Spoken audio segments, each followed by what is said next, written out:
दोस्तों नमस्कार, मैं राजीव पांडे हिंदीवर में आपका एक बार फिर से स्वागत करता हूं। सबसे ज्वलंत प्रश्न विज्ञापन संख्या 51 का परिणाम कब आएगा।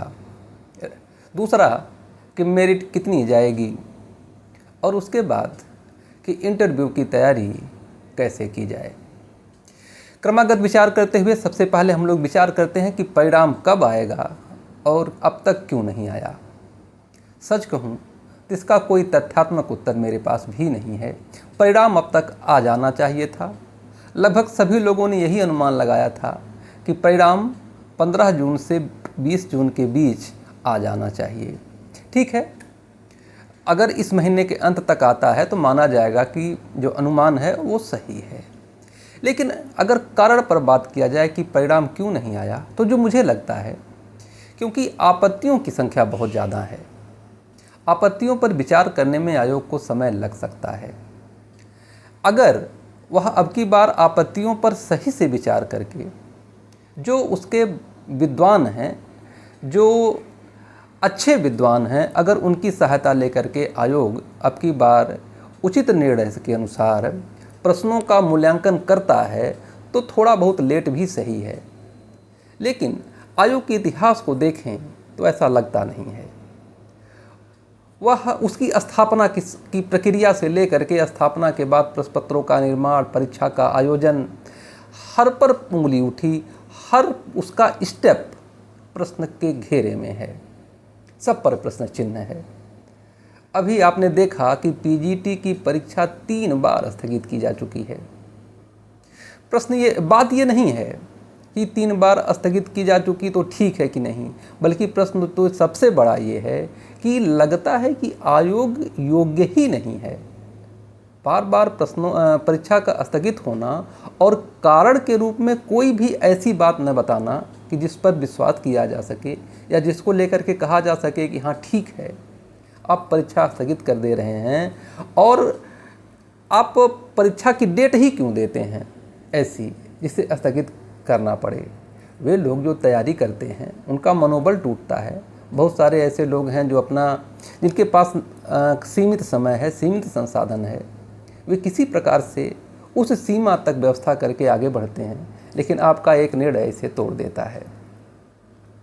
ऐसा लगता है कि आयोग के पास ना तो संकल्प है और ना ही क्षमता है। लेकिन मैं अपनी आलोचना भी थोड़ा सा करते हुए चलूँ कि किसी पर प्रश्न चिन्ह लगा देना आसान है, वास्तविक तथ्य हमारे सामने नहीं आ पाता। शायद हमारी क्षमता ही ना इतनी हो कि हम उसे जान पाएँ। लेकिन ये फिलॉसफी की बातें हैं। मूल बात ये कि रिजल्ट अभी तक आ जाना चाहिए था, नहीं आया। इसका सबसे बड़ा कारण ये हो सकता है कि आपत्तियों की संख्या ज़्यादा थी। उसको हल करने में, उसका सही उत्तर ढूंढने में, निस्तारित करने में आयोग को समय लग रहा है।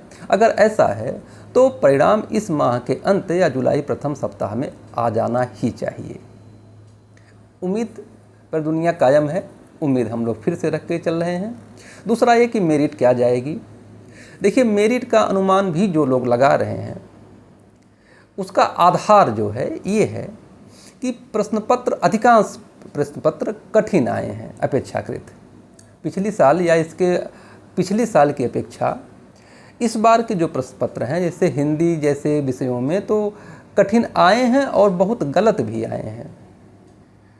एक न्यूज़पेपर के हवाले से मैं कहूँ तो हिंदी के विद्यार्थियों ने 25 प्रश्नों पर आपत्तियाँ उठाई हैं। नहीं 25 तो कम से कम 10-12 प्रश्न तो ऐसे हैं जिस पे आपत्तियाँ उठाई जा सकती हैं। ऐसे में अगर एक अनुमान लगा भी दिया जाए कि मेरिट ये जानी चाहिए, तो आयोग उत्तर को कैसे टैकल करता है, क्या मानता है, कितने प्रश्न डिलीट करता है, कितने प्रश्नों के उत्तर बदलता है, कितने प्रश्नों पर कोई विचार नहीं करता है। जब यही नहीं क्लियर है तो मेरिट का अनुमान कैसे सही हो सकता है। फिर भी अनुमान लगाया जा रहा है, अनुमान लगाया जाता रहेगा। मैं भी लगाता हूँ। मुझे भी यही लगता है कि 65 के आसपास कट ऑफ इंटरव्यू के लिए जानी चाहिए हिंदी विषय में। सभी विषयों के बारे में मुझे कोई आइडिया नहीं है। इसके बाद परिणाम अगर माना जाए कि 1 महीने के अंदर, 15 दिन के अंदर अगर आ जाता है, तो इस दौरान हम क्या करें, जाहिर सी बात है, अगर कट ऑफ की जो सीमा लोगों ने बताई है, अब तक आप एकदम एग्जैक्ट कोई बता दे, ऐसा संभव हो ही नहीं सकता। और अगर किसी का एग्जैक्ट आता है तो वह सिर्फ तुक्का ही होगा। कोई आधार एकदम फिक्स करके कोई गणितीय पद्धति से नहीं निकाल सकता कि मेरिट ये जाएगी। इसीलिए एक रेंज है, उस रेंज में अगर हैं आप आसपास हैं तो इंटरव्यू की तैयारी करें, करते रहें, मेरा अनुरोध है और सुझाव भी। अगर आप इंटरव्यू की तैयारी शुरू कर रहे हैं तो मैंने एक वीडियो डॉक्टर विनीत तिवारी, जो विज्ञापन संख्या 46 में असिस्टेंट प्रोफेसर के रूप में चयनित हुए थे, उनसे एक साक्षात्कार, जिसको आप पॉडकास्ट कहते हैं, मैंने बना करके इसी यूट्यूब चैनल पर डाला है। आप उसे देख सकते हैं, मैं डिस्क्रिप्शन में भी उसका लिंक दे दूंगा। इसके अलावा मैंने कुछ वीडियो इंटरव्यू के टिप्स के शीर्षक से मैंने दिए हैं, डाले हैं, उसको आप देख सकते हैं। मैं इंटरव्यू की तैयारी के लिए आप लोगों को सहयोग करने का वादा कर चुका हूं। इसके क्रम में मैं अगली वीडियो में अपनी कुछ अन्य बातें लेकर के उपस्थित रहूँगा। मैं क्यों करा रहा हूँ, मेरी क्या योग्यता है, इसके लिए आप डिस्क्रिप्शन देख सकते हैं। संक्षिप्त ये कि मैं लोक सेवा आयोग से भी इंटरव्यू दिया हूँ और उच्च शिक्षा सेवा चयन आयोग से भी मैं इंटरव्यू दे चुका हूँ। मुझे थोड़ा बहुत जो अनुभव है, अन्य परीक्षाओं का भी मुझे पर्याप्त अनुभव है। इन सभी अनुभवों के आधार पर मैं आपको कुछ इंटरव्यू के टिप्स देने लायक अपने को समझता हूँ, इसलिए मैं इंटरव्यू में टिप्स लेकर के आपके सामने उपस्थित होता हूँ। फिर किसी टिप्स के साथ उपस्थित होऊंगा, तब तक के लिए धन्यवाद, नमस्कार।